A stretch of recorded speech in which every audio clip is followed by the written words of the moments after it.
Tuff Crater, as you can see, the project's a pathway around the rim of Tuff Crater. Auckland Council wanted to develop this and make the parkway more accessible. The whole track, majority of it consists of boardwalks and gravel paths. To remove the deck, we literally carried all the timber and the piles that we removed 400 meters. The other challenge we found is the tide actually comes almost up to the boardwalk, so the mud was immense. The biggest challenge was putting the piles in. The piles were all driven 1.5 meters into the ground, 360 of them, all at their correct centers and that, and trying to get that alignment correct when you've got things like this in your way, there's big trees and that, and the digger is not allowed to go near it.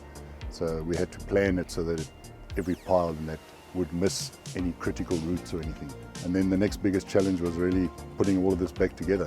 Again, carrying it piece by piece from the car park all the way down to the end and then all the way back.